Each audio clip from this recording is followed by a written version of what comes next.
Welcome back to MBS learning হাবের চ্যানেলের পক্ষ থেকে আপনাদেরকে স্বাগতম জানাচ্ছি।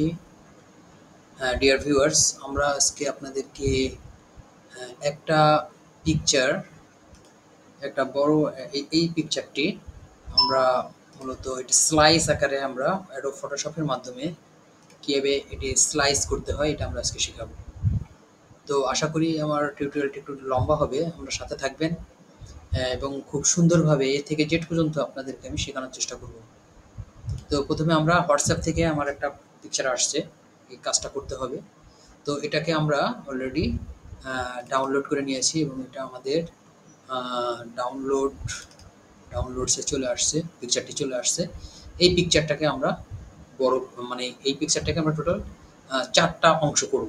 একটা ছবি ৪টা পেজে প্রিন্ট হবে। স্লাইস আকারে কীভাবে প্রিন্ট করতে হয় আমরা সেটাই আরকি দেখাবো আপনাদেরকে। তো প্রথমে আমি ফটোশপটা ওপেন করে রেখেছিলাম। তো ফটোশপে আমি যাচ্ছি। গিয়ে আমি প্রথমে আমার যে পিকচারটি আমি নিয়ে আসবো এখানে। তো এটা আমার ডাউনলোডে আছে এই পিকচারটি। মূলত আমার পিকচারের সাইজ হচ্ছে এটা। এখানে মিলিমিটারে যদিও এটা ইয়া করা আছে, এটা আছে হচ্ছে আপনার 200/210। এখানে যদি আমরা স্কেল নিয়ে আসি, স্কেল নিয়ে আমরা দেখি যে এটা আমার ইয়েটা কতটুকু আছে, পিকচারটি কতটুকু আছে। তো এখানে দেখা যাচ্ছে যে 210 মিলিমিটার, 210 ওয়াইড আছে, 210 এবং হাইটে আছে এখানে 0 থেকে শুরু হয়েছে এবং এখানে আমার যে শেষ হয়েছে। তাহলে 180, 185-এর মতো আছে, 185 mm। মূলত এটা মিলিমিটারে ইয়ে দেখানো হচ্ছে। আমার ছবিটা এটা আছে। তো মূলত এই ছবিটাকে আমরা স্লাইস করব। স্লাইস করতে গেলে প্রথমে আমাকে যেটা করতে হবে, প্রথমে এই ছবিটাকে আমরা আনলক করব। এখানে যে লক করা আছে এটাকে আমরা আনলক করব। আনলক করার জন্য এরকম একটা উইন্ডো ওপেন হবে, দেন আমরা এটাকে কিছু চেঞ্জ না করে জাস্ট ওকে করে দেব। এটা আনলক হয়ে গেল। আনলক করার পরে এখন আমি যে ডিজাইনটা করব, মূলত আমার যে সাইজটা দরকার, আমি কত সাইজে আমি ছবিটাকে প্রিন্ট করব। এই জন্য আমি প্রথমে নিউতে চলে যাব। নিউতে গিয়ে এখানে আমি জাস্ট একটা নাম দিয়ে দিচ্ছি, জাস্ট একটা প্রিন্ট নামে আমি একটা ইয়ে করব, ফোল্ডার করব এবং এই ফোল্ডারের মধ্যে, প্রিন্ট ফোল্ডারের মধ্যে গিয়ে আমার ছবিগুলো জমা হবে। এবং দেখেন এখানে যে ডাইমেনশনগুলো আছে এই ডাইমেনশন থাকবে না। এখানে আমার যে ডাইমেনশন দরকার, আমার মূলত পার পেজে যে ছবিটা হবে এটার ওয়াইড থাকতে হবে হচ্ছে আপনার 420 মিলিমিটার এবং হাইট থাকবে হচ্ছে 297 মিলিমিটার। এটা খুবই সূক্ষ্ম একটা কাজ। রেজুলেশন 300 থাকবে এবং সিএমওয়াইকে থাকবে এখানে। যেহেতু এটা আমি প্রিন্ট করব, যার কারণে এটা সিএমওয়াইকে থাকবে। এটা করার পরে এটা আমরা এখন ওকে করে দিব। দেখেন আমার একটা পেজ ওপেন হয়ে গেছে। তো এই পেজের মধ্যে আমার এইখানে যে ছবিটা আছে, এই ছবিটার চারটা অংশ হবে যেহেতু। তো 4টা অংশের একটা অংশ গিয়ে আমার এই পেজের মধ্যে সেট আপ হবে এবং এরকম 4টা পেজের মধ্যে আমার টোটাল ছবিটা প্রিন্ট হবে। আশা করি এতটুকু বুঝতে পেরেছেন। তো আমরা চলে যাচ্ছি ছবিতে, কাঙ্ক্ষিত ছবি এটা আমার। তো এই ছবিটার মধ্যে আমি এখানে আমার যে আমি এখানে যে গ্রিড লাইনগুলো নিয়েছিলাম, এই গ্রিড লাইনগুলো আমি সরাই দিচ্ছি। এটা ডিলিটও করা যায়। জাস্ট আমি নর্মাল এখান থেকে নিয়ে এসেছিলাম, এখান থেকে আমি সরিয়ে দিলাম গ্রিড লাইনগুলো। প্রথমে আমার ছবিটাকে আমার সিলেক্ট করতে হবে। অলরেডি আমার ছবিটা সিলেক্ট আছে এখানে এবং বাউন্ডিং বক্স দেখাচ্ছে। ছবিটা সিলেক্ট করার পরে আমি চলে যাব হচ্ছে ভিউতে এখানে নিউ গাইড লেআউটে যাব। দেখেন এখানে আমার একটা উইন্ডো ওপেন হয়েছে, নিউ গাইড লেআউট নামে একটা উইন্ডো ওপেন হয়েছে এবং এখানে কলাম, যদি আমি যদি বেশি কলাম লাগে, আমরা যদি 3 করি তাহলে 3 হয়ে যাবে। দেখেন 3টা কলাম হয়ে গেছে, ঠিক আছে। এবং এটা যদি আমি 3 করি তাহলে এটাও 3টা হয়ে গেছে। তো আসলে আমার ক্লায়েন্টের যে কাজটা, এটা মূলত 2টা কলাম চেয়েছে ওনাদের যে সাইজ হচ্ছে, টোটাল সাইজটা হবে আমার প্রিন্ট করার পরে এই 4টা পেজ মিলাই সাইজ হবে। ওয়াইড থাকবে আপনার 840 এবং হাইট হবে 594 মিলিমিটার। তো আমি যে আর্টবোর্ডটা নিয়েছিলাম ওটা আহ, ওই মাপেরই আর কি আপনার ইয়ে করার পরে কাটার পরে এটা স্লাইস করার পরে দেখেন এখানে যে আমার গাইডটা আসছে, এটা এই পিকচারের টোটাল পিকচারের আপনার আহ, ৪টা টুকরা, মানে ৪টা অংশ হবে, ঠিক আছে? এটাকে আমি যদি সাপোজ নাম দিয়ে দিলাম পার্ট 1, পার্ট 2, পার্ট 3, পার্ট 4, তো ৪টা পার্ট হয়ে যাবে। এবং দেখেন এখানে একটা গুরুত্বপূর্ণ একটা জিনিস, এখানে মার্জিন শো করতেছে। আমি যদি এখানে মার্জিন ক্লিক করি এবং এখানে যদি আমি মার্জিনে সাপোজ আমি এখানে দিয়ে দিচ্ছি 5, তাহলে দেখেন এখান থেকে আমার 5 মিলিমিটার এখান থেকে ইয়ে হয়ে যাবে। লেফটে 5, টপে 5, লেফটে 5, বটমে 5 এবং রাইটে 5। এটা ইঞ্চিজ আছে, তো আমরা যদি এটাকে মিলিমিটার করি, সরি, এটা যদি আমরা এমএম করে দিই, এমএম, তাহলে দেখেন এখানে 5 mm আমার ইয়ে নিয়ে নিয়েছে। আশা করি এতটুকু বুঝতে পেরেছেন, ঠিক আছে? তো যাই হোক, আমার মার্জিন দরকার নেই, আমার কাস্টমারের রিকোয়ারমেন্ট হচ্ছে আমার কাস্টমার দরকার নেই। এখানে আপনার যখন মার্জিন লাগবে, যে একটা লেআউট একটা প্রিন্ট করবেন, লেআউট আপনার মার্জিন প্রয়োজন, সেক্ষেত্রে আপনার এখান থেকে মার্জিন দিতে পারবেন। এবং সেন্টার কলাম, ঠিক আছে? সেন্টার কলাম দিলে আমার এখানে যে কলামের যে সেন্টার, এই সেন্টারটা শো করবে। ক্লিয়ার এক্সিস্টিং গাইড, যদি আমার এক্সিস্টিং কোনো গাইড থাকে সেক্ষেত্রে এখান থেকে ক্লিয়ার করে নিতে পারবেন, ঠিক আছে? এখানে এটা দিলে ক্লিয়ার হয়ে যাবে। তো যাই হোক, আমার ডিজাইন কমপ্লিট। তো এটা আমি এখন লেআউটকে আমি ওকে করে দিলাম। তো আমার এটা ওকে হয়ে গেল। এখন আমি চলে যাব এখান থেকে স্লাইস টুলে। দেখেন এখানে স্লাইস টুলে ক্রপ টুল আছে, রেসপেক্টিভ ক্রপ টুল আছে, স্লাইস টুল আছে এবং স্লাইস সিলেক্ট টুল আছে। তো আমি মূলত এখান থেকে স্লাইস টুলটা নিব, নিয়ে এখান থেকে আমি এখান থেকে কেটে নিব। তো আমার দেখেন এখানে নাম্বার পড়ে গেছে অলরেডি, 1, 2, 3, এখানেও একটা নাম্বার পড়বে, ফোন নাম্বার পড়বে। আমি এখন 1 নম্বরটা আমার কাটা হয়ে গেছে, এখন আমি 2য় নম্বরটা কাটবো। পার্ট 2 কাটা হয়ে গেছে। যেগুলো কাটা হয়ে যাচ্ছে সেগুলো ব্লু কালার হয়ে যাচ্ছে, কালারটা চেঞ্জ হবে। এখানে গ্রে কালারটা আছে, গ্রে কালার থেকে এটা ব্লু কালার হয়ে যাবে। এবং 3 নম্বর পার্ট হয়ে গেলে দেখেন 4 নম্বর চলে আসছে। এখন আমি 4 নম্বরটা কাটবো। তো 4 নম্বরটাও কাটা হয়ে গেল, ঠিক আছে? এখন সবচেয়ে গুরুত্বপূর্ণ যে জিনিস, আমার 4টা পার্ট হয়ে গেল। আপনারা যদি ইচ্ছে করেন এখানে আপনারা টেক্সটের নামও দিতে পারবেন, ঠিক আছে? তো আমি নাম দিচ্ছি না, যেহেতু এখানে নাম্বার আছে অলরেডি, আমার এটাই এনাফ। তো আমি এখান থেকে এখন চলে যাব ফাইলে, ফাইল থেকে আমি চলে যাব এক্সপোর্ট। এক্সপোর্টে গিয়ে সেভ ফর ওয়েব, এটা মনে রাখবেন, এটা খুব ইম্পর্ট্যান্ট, আদারওয়াইজ আপনার এটা কিন্তু স্লাইসটা আপনি খুঁজে পাবেন না। তো সেভ ফর ওয়েব আমি ক্লিক করলাম এবং এখানে দেখেন অনেক বড় একটা ইয়ে দেখাচ্ছে। আমি এখান থেকে ফিট ফর স্ক্রিন দিয়ে দিলাম। তো এখানে আমাকে শো করতেছে এবং এখানে দেখেন দেখাচ্ছে যে পিজি হবে আমার এই ছবিগুলা এবং অপটিমাইজড ম্যাক্সিমাম, এখানে ম্যাক্সিমাম থাকবে, কোয়ালিটি 100% থাকবে। এটা করার পরে আমি সেভ করব।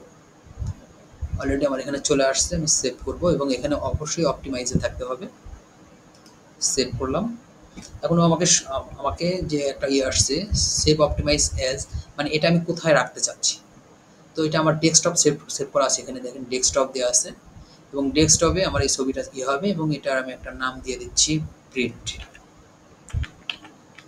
প্রিন্ট নামে একটা ফোল্ডার হবে, ফাইল নেম হবে প্রিন্ট এবং ইমেজ অনলি, এটা ইমেজ অনলি থাকবে। এখান থেকে কোনো কিছু চেঞ্জ করতে হবে না, এখানে HTML আছে, এখানে আমার শুধু ইমেজ অনলিটাই থাকবে। এই ডিফল্ট সেটিং কোনো কিছু চেঞ্জ করার দরকার নেই। অল স্লাইস, এখানে অল স্লাইসটা থাকবে, ঠিক আছে? এটা খুব গুরুত্বপূর্ণ একটা জিনিস। একটা আছে all user slice, selected slice. আপনি ওখানে, আমি যদি এখানে সিলেক্ট করে দিতাম যে আমার এটা ব্লক দরকার, তো সেটাও আসতো। তো এখানে আমার অল স্লাইস দরকার, আমি অল স্লাইস দিয়ে দেবো। আশা করি এতটুকু বুঝতে পেরেছেন। তো আমি এখান থেকে সেভ করে দিচ্ছি, অলরেডি এটা আমার সেভ হয়ে গেছে। আমি এখান থেকে এটা মিনিমাইজ করে দিচ্ছি। মিনিমাইজ করে দিয়ে দেখেন আমার এখানে ইমেজ নামে একটা ফোল্ডার ওপেন হয়েছে এবং দেখেন আমার ছবিগুলো এখানে কাঙ্ক্ষিত আমার যে ছবি, এখানে সব পার্ট বাই পার্ট কেটে গেছে। এটা খুব নিখুঁতভাবে যদি আপনারা কোনো কাজ করতে চান, যে বড় একটা ছবি সেটাকে কেটে কেটে এরকম টুকরা টুকরা করে বড় একটা ব্যানার বা একটা বিলবোর্ড তৈরি হবে। তো মূলত এটা বিলবোর্ডেরই একটা কাজ, কিন্তু এটা আমরা মূলত একটা কেক, চকলেট কেক, হ্যাঁ, 5 ফিট বাই 7 ফিট একটা কেক হবে। এই কেকের উপরে এই ডিজাইনটা হবে, ঠিক আছে? দেখেন এটা image print image number 2, image number 3, image number 4, 4টা ইমেজ করেছিলাম, 4টা ইমেজ চলে আসছে। আশা করি আপনারা এতটুকু বুঝতে পেরেছেন। তো এটা আমরা মিনিমাইজ করছি, আমরা চলে যাচ্ছি এবার আবার ফটোশপে যাচ্ছি, যেহেতু এখানে আমার কাজ শেষ। এখন আমি মূলত আমার যে কাঙ্ক্ষিত যে সাইজটা, ওটা তো আমি স্লাইস করেছি আমার ছবিটাকে। এবার কাঙ্ক্ষিত যে আমার যে সাইজটা আমাকে করতে হবে ক্লায়েন্টের বা বায়ারের রিকোয়ারমেন্ট অনুযায়ী, তো সেক্ষেত্রে আমাকে ফার্স্টে কী করতে হবে, ছবিগুলো নিয়ে আসতে হবে এবং এখানে আমি ওপেনে যাব। ওপেনে গিয়ে এটা আমার অলরেডি আমি জানি যে এটা আমি ডেস্কটপে রাখা আছে এবং এটা কী নামে আছে, ইমেজ নামে আছে। তো এই যে এখানে যে 4টা ছবি আছে, এই 4টা ছবিকে আমি সিলেক্ট করলাম এবং এটাকে আমি ওপেন করে নিচ্ছি। দেখেন আমার ফটোশপ অলরেডি চলে আসছে আমার ছবিগুলো। এখানে যে 4, 3, 1, 2 নম্বর ছবিটা এদিকে আসছে, এই যে 2 নম্বর। তো ঠিক আছে, আমি 4টে ছবি পেয়ে গিয়েছি এবং আমার যে সাইজটা দরকার, এই সাইজে আমি এই ছবিটা নিয়ে আসবো। তো প্রথমে আমার 1 নম্বর যে ছবিটা, এখানে দেখেন প্রিন্ট 01 জেপিজি, এই ছবিটা আমি প্রথমে ওখানে লেআউট করব। তো প্রথমে এটাকে আমি আনলক করতে হবে। অলরেডি প্রথমে একবার দেখেছেন যে আনলক কীভাবে করতে হয়। আনলক নিয়ে আমাদের আরেকটা টিউটোরিয়াল আছে, একটা ছবিকে কীভাবে আনলক করতে হয় এবং ব্যাকগ্রাউন্ড চেঞ্জ করতে হয় এটার উপরে। তো আশা করি আপনারা আমাদের ওই প্রিভিয়াস ভিডিওটিও দেখলে আরও জিনিসটা ক্লিয়ার হবেন। তো এটা আমার আনলক করা হয়ে গেল এবং এই ছবিটাকে এখন আমরা মুভ করব। এটা ধরে জাস্ট আমার এখানে এনে বসিয়ে দেব। দেখেন আমার এখানে ছবিটা চলে আসছে। এটা হচ্ছে আমার মূলত আমার কাস্টমারের রিকোয়ারমেন্ট অনুযায়ী আমার ছবিটাকে ইয়ে করতে হবে, এখানে সেট আপ দিতে হবে। এটাকে শিফট ধরে ড্র্যাগ অ্যান্ড ড্রপ করতে হবে এবং এটাকে আমরা রাইট বাটন যখন ক্লিক করে দিব, আমার সাইজটা কিন্তু অলরেডি চলে আসছে। ঠিক আছে, এটা হচ্ছে আমার মূলত মেইন সাইজটা আমার এটা লাগবে। আর আমি যে পেপারটা প্রিন্ট করব, এই পেপারে প্রিন্টের জন্য আমি 2 সাইডে কিছু অংশ আমি এখানে 1 ইঞ্চি জায়গা ছেড়ে দিচ্ছি এবং এখানে আমি ছবিটা মিলাই দিব এবং এখানেও আমি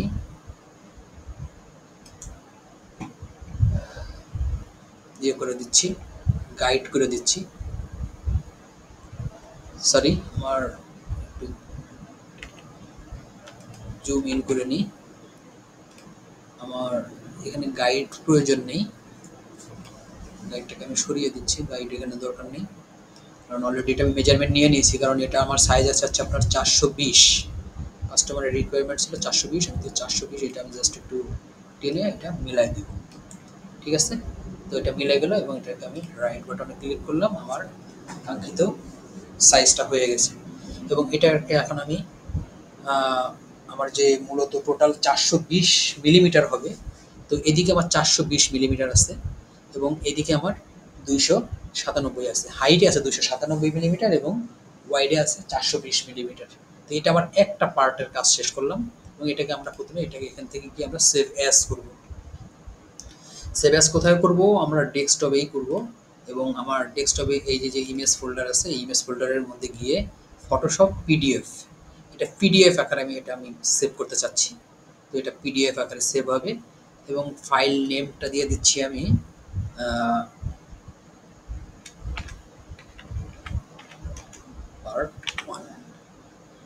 পার্ট 1 দিয়ে দিলাম। অনেকগুলো যখন ছবি হবে আপনার, সাপোজ এটা 4টে ছবি দেখে আপনি ইজি হচ্ছে, যখন 4টা বা 16টা বা 20টা বা 50টা একটা ছবিকে মানে স্লাইস করতে হবে, সেক্ষেত্রে আপনাকে অবশ্যই নাম্বারটা ভেরি ইম্পর্ট্যান্ট। সো নাম্বার তখন আপনাকে দিতেই হবে, আদারওয়াইজ আপনি ছবি মিলাইতে পারবেন না। তো আমি এটাকে পার্ট 1 লিখে দিলাম, দিয়ে সেভ করে দিচ্ছি। এখানে ওকে করব, এখানে সেভ পিডিএফ, ইয়েস, আমার এই ছবিটা সেভ হয়ে গেল। এখন এই ছবিটাকে আমি ডিলিট করে দিব, এটা আমার দরকার নেই আর। এটাকে আমি ডিলিট করতে গেলে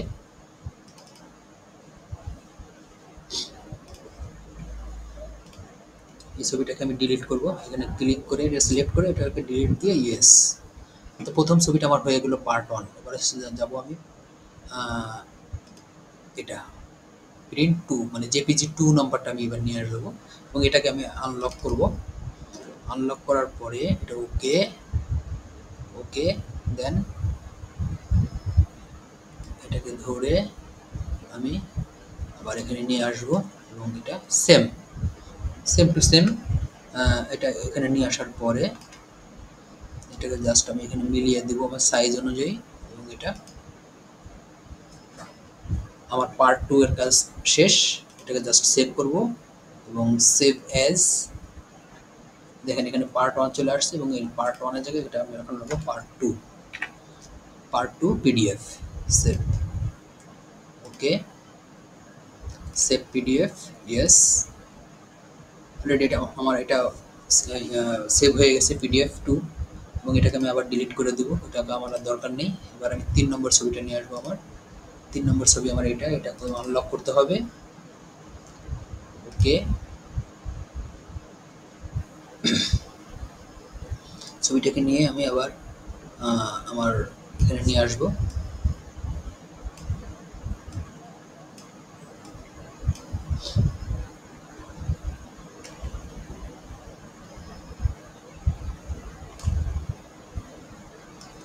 এখানে যদি আপনার মেজারমেন্ট ক্লায়েন্ট না দেয় সেক্ষেত্রে কিন্তু আপনি আপনার মতো করে কাজটা করতে পারবেন, বা ক্লায়েন্ট যখন আপনাকে রিকোয়ারমেন্ট দিবে ওই রিকোয়ারমেন্ট অনুযায়ী আপনাকে কাজ করতে হবে যে আমার এত সাইজ বা এত সাইজ, যে দৈর্ঘ্য এত, প্রস্থ এত, আমার কাজ করে দিতে হবে। তো ক্লায়েন্টের বা বায়ারের রিকোয়ারমেন্ট অনুযায়ী আপনাকে কাজ করতে হবে। আমি পার্ট 3, এটাকে আমরা পার্ট 3 নামে দিচ্ছি এবং এটা সেভ। ওকে, আশা করি আপনাদের টিউটোরিয়ালটা ভালো লাগবে। আপনাদের যদি কোনো উপকারে আসে তো দয়া করে আমার চ্যানেলটা লাইক, সাবস্ক্রাইব করবেন, শেয়ার করবেন, যাতে অন্য আরেকজন মানুষ দেখতে পারে, তার উপকারে লাগে। আশা করি কাজটি করবেন। আর এরকম আরও ভালো ভিডিও, আমি অনেক ভালো ভালো ভিডিও তৈরি করতে চাচ্ছি। আমি যদিও ফ্রিল্যান্সিংয়ে নতুন, তো আপনাদের সহযোগিতা পেলে আরও সামনে বাড়বো ইনশাল্লাহ। এবং আমার টার্গেট হচ্ছে আমার ইনকাম হোক না হোক, বাট আমি এরকম ভালো ভালো টিউটোরিয়াল করবো যাতে আমার জন্য সবাই দোয়া করে। অলরেডি আমার 4 নম্বর স্লাইড নিয়ে এসেছি, 4 নম্বরের কাজ শেষ।